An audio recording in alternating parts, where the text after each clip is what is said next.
Rebonjour, on va maintenant corriger le numéro 5, page 121.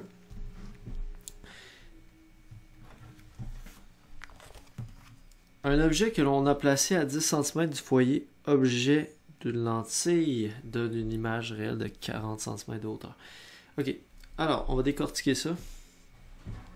Un objet que l'on a placé à 10 cm du foyer objet d'une lentille.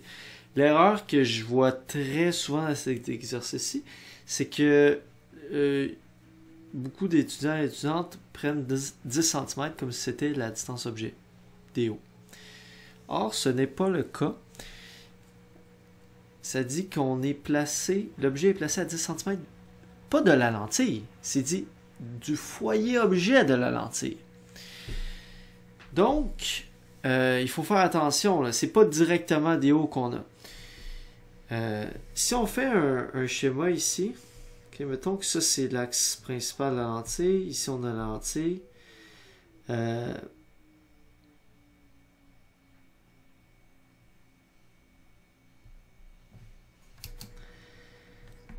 La première question qu'on pourrait se poser, c'est d'abord, est-ce que c'est une lentille convergente ou divergente? Ben, là ça dit que on obtient une image réelle de 40 cm de hauteur. Okay, donc ça c'est HI. 40 cm en valeur absolue. On ne sait pas encore, est-ce que c'est plus, est-ce que c'est moins, on ne sait pas encore. Mais c'est bien dit que c'est une image réelle. Donc ça c'est une information clé. Puisqu'on a une image réelle, quel type de lentille a-t-on?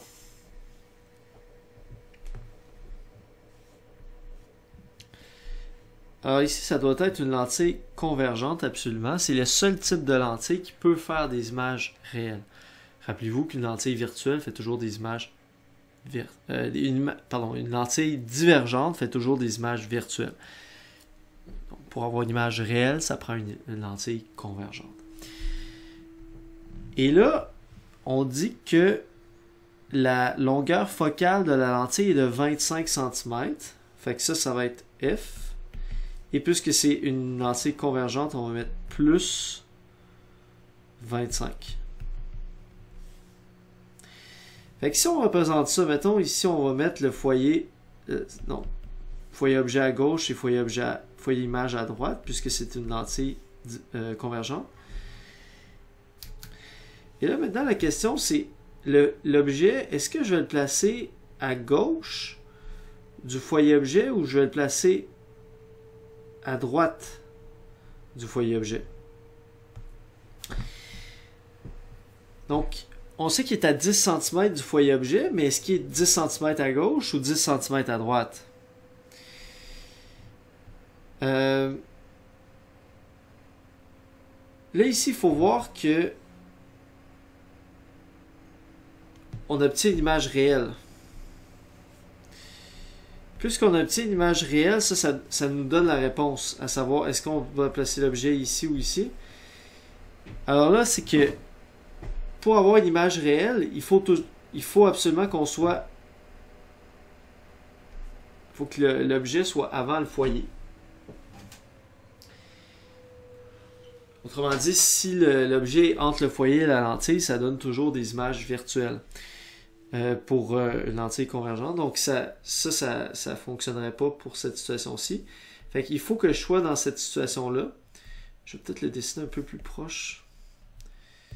Donc je vais dessiner, mettons, le foyer objet ici. Et le foyer image ici. Et là, on dit qu'on a une distance focale de 25. Fait qu'on a 25 cm ici.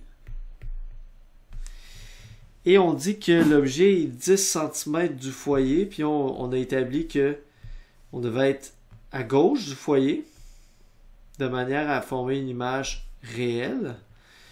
Donc c'est comme, autrement dit, j'ai 10 cm ici entre mon objet et mon foyer.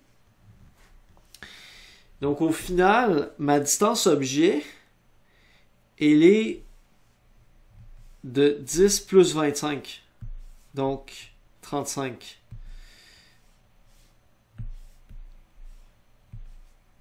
Donc la distance objet, c'est toute cette distance-là entre l'objet et la lentille. Fait qu'on va faire 10 plus 25, donc on a 35 cm au total pour la distance objet.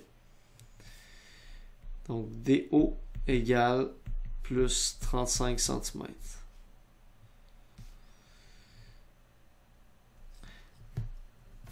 Maintenant, revenons à la question qu'on avait tout à l'heure par rapport à ce signe-là. L'image, est-ce que je vais lui attribuer un signe positif ou négatif pour la hauteur de l'image, HI? Alors là, ce qu'il faut voir, c'est que c'est une image réelle. L'image réelle est toujours inversée. Donc, mon HI, je dois lui attribuer le signe négatif. C'est ça qui permet de répondre à ma question. C'est le fait que c'est une image réelle et donc, je mets le signe négatif. Ça, c'est très important, sinon, je n'arriverai pas à la bonne réponse. Et maintenant, si je lis la suite de l'énoncé, alors on dit que la longueur focale est de 25 cm. Quelle est la hauteur de l'objet? Donc, l'inconnu recherché, c'est HO. Tiens, je vais prendre ma couleur funky. HO est égal à quoi? Alors, ce que je peux faire, c'est que je peux aller utiliser d'abord la formule des lentilles pour aller chercher la distance image et ensuite utiliser la formule du grandissement pour aller trouver HO. Alors, la formule des lentilles, 1 sur DO plus 1 sur DI est égal à 1 sur F. Je vais isoler DI là-dedans, donc ça va donner DI est égal à 1 sur F moins 1 sur DO à la moins 1. Ce qui donne donc 1 sur plus 25 cm moins 1 sur plus 35 cm à la moins 1. Et ça me donne plus 87,5 cm. C'est la distance image. Ça me donne un signe positif. Est-ce que c'est logique? Oui, parce que c'est une image réelle. Donc, c'est logique que mon DI soit positif. Tout va bien jusqu'à maintenant. Maintenant, la question, c'est d'aller trouver HO. Alors, pour ça, je vais utiliser la formule du grandissement.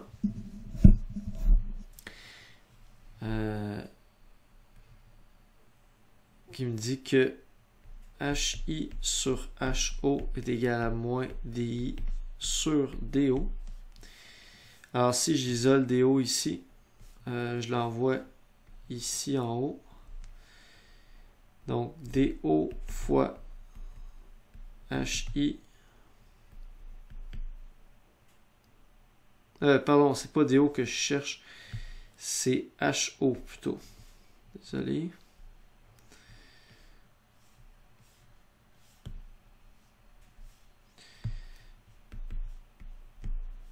Donc, HO, je vais l'envoyer en haut ici. Ça va donner HI est égal à HO fois moins DI sur DO. Et ensuite, je vais envoyer DO ici en haut et DI en bas. Alors, ça va faire HO est égal à HI fois DO sur moins DI. Donc, ça va faire HI, on a moins 40. La distance objet, on a 35. Et la distance image, on a 87,5 cm.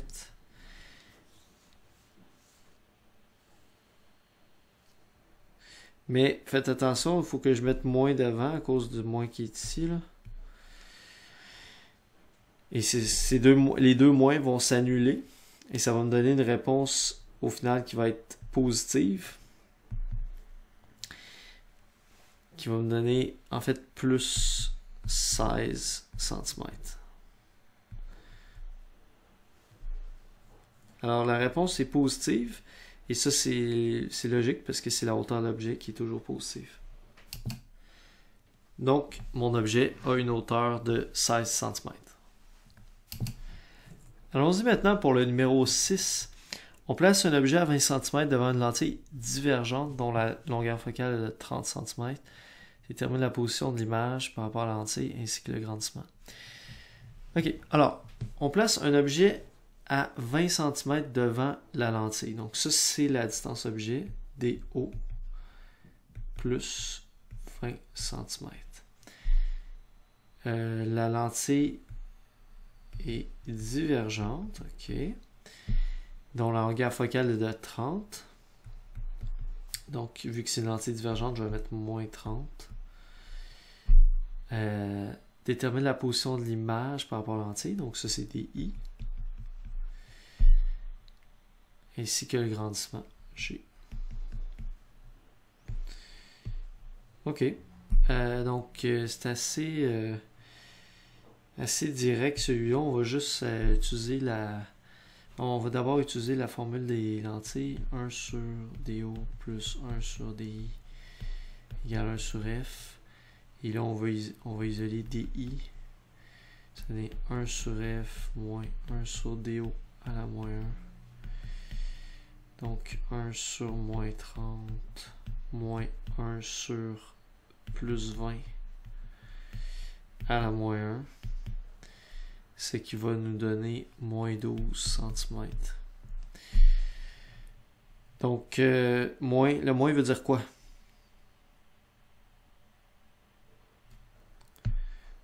Le moins ici veut dire quoi? Le moins veut dire que c'est une image virtuelle. C'est logique, parce qu'on a une lentille divergente qui fait toujours des images virtuelles.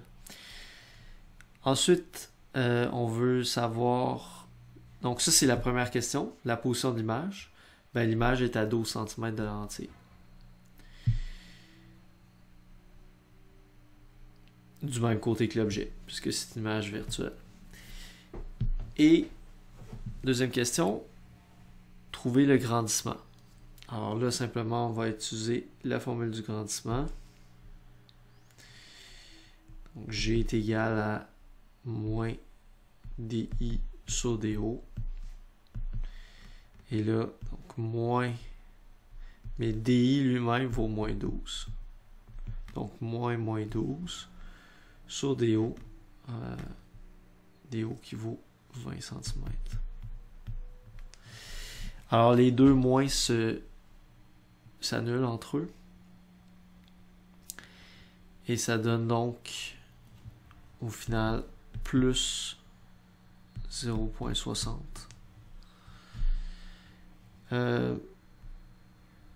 Donc, le fait que c'est inférieur à 1, le grandissement, ça veut dire que c'est une image qui est rapetissée. Le fait que le grandissement soit positif, ça veut dire que c'est une image qui est droite. Puis c'est exactement ce qu'on s'attend à voir pour une lentille divergente. On va toujours avoir des images qui sont virtuelles, droites et rapetissées. Donc c'est ça qu'on a.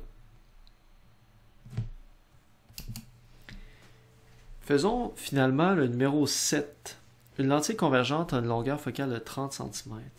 On place un objet à 20 cm du foyer objet et on trouve une image virtuelle. À quelle distance de lentille semble être située l'image? En passant, quand on utilise l'expression semble être située l'image, ça sous-tend que c'est une image virtuelle. Parce qu'une image virtuelle, on ne peut jamais la localiser précisément. On peut la calculer précisément. Mais on peut, en pratique, par une expérience, on ne peut pas la localiser précisément parce qu'on peut juste la voir à l'œil, on ne peut pas la mettre sur un écran. Donc, c'est pour ça qu'on dit semble être située l'image. Ça veut dire que c'est une image virtuelle. Donc là, on a une lentille convergente et on a sa distance focale qui est de 30 cm. Donc, ça va être plus 30 cm puisque c'est une lentille convergente.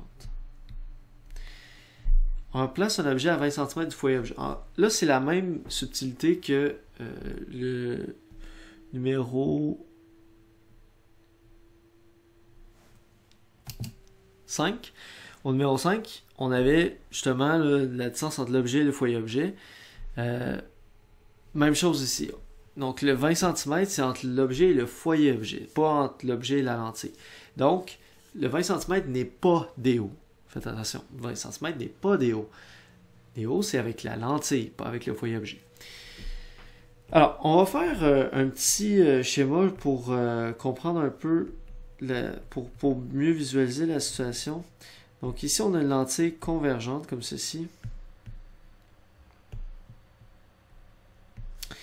Et là, on va mettre ici le foyer-objet, ici le foyer-image.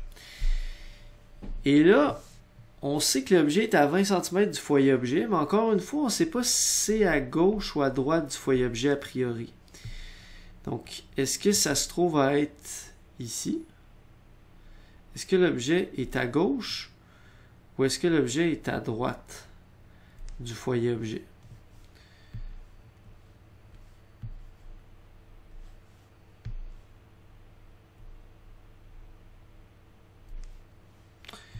Donc, je vais mettre un point d'interrogation pour dire, on ne sait pas. Est-ce que c'est ça ou est-ce que c'est ça?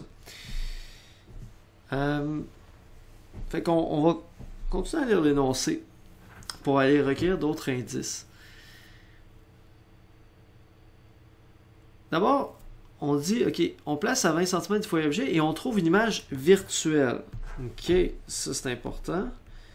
Image virtuelle.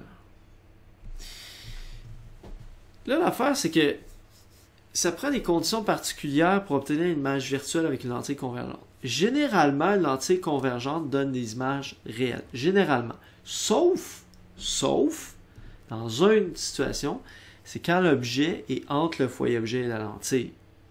Donc, quand l'objet est plus proche de la lentille que le foyer-objet. Et ça, c'est ce qu'on avait appelé l'effet loupe. C'est ça qu'on a quand on a une loupe. On a une image virtuelle qui est créée parce qu'on a placé l'objet suffisamment proche de la lentille. C'est-à-dire plus proche que le foyer. Alors, c'est ça qu'on a ici, forcément. Pour avoir une image virtuelle avec une lentille convergente, ça prend cette condition-là. Donc, forcément, l'objet doit être dans cette zone-là pour avoir une image virtuelle. Et donc, la réponse à notre question tout à l'heure, ben, c'est ça. L'objet doit être dans cette configuration à droite du foyer-objet, c'est-à-dire entre le foyer-objet et la lentille, et non pas à gauche. Parce que si l'objet était ici, ça donnerait une image réelle. Alors, ça, c'est hors de question. Et là, maintenant, OK, on sait que la distance focale, c'est 30 cm, fait que c'est la distance qui est ici. Puis on sait que la distance entre le foyer-objet et l'objet est de 20 cm. Fait que maintenant, ça nous permet de déduire la distance objet, c'est-à-dire la distance entre l'objet et la lentille. Alors, si on regarde ça logiquement, on a 30 ici, on a 20 ici, donc il reste 10 ici. Donc 30 moins 20 donne 10. Fait qu'il reste 10 cm entre l'objet et la lentille. Fait que ça, c'est mon DO, qui est toujours positif. Parce qu'on traite seulement des objets réels dans ce cours-ci. Donc, pour trouver DO, en fait, j'ai fait 30 moins 20.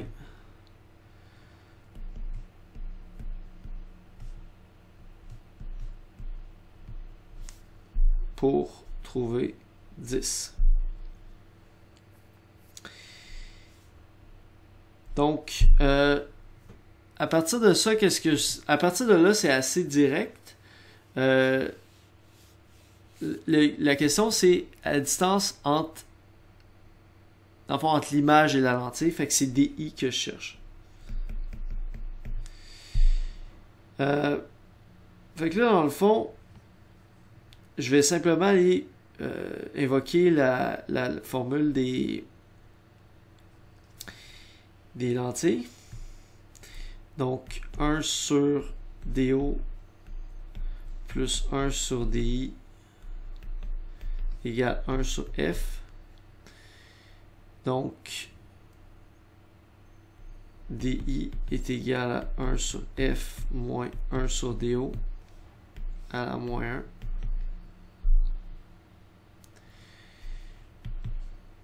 Et donc, 1 sur 30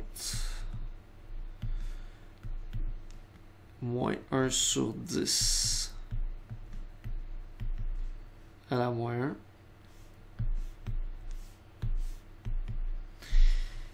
Et ça va me donner moins 15.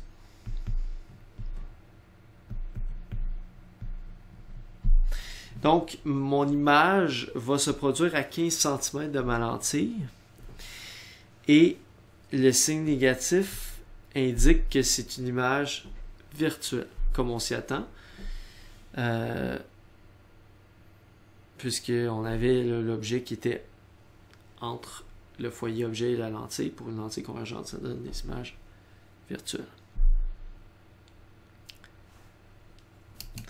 Alors voilà ce que je voulais faire pour les corriger. Le numéro 8, vous devez le travailler, même si je ne le corrige pas ici. Là, il est à faire quand même. Et la réponse se trouve là, dans le document que j'ai déposé sur Teams. Alors, sur ce, bon travail.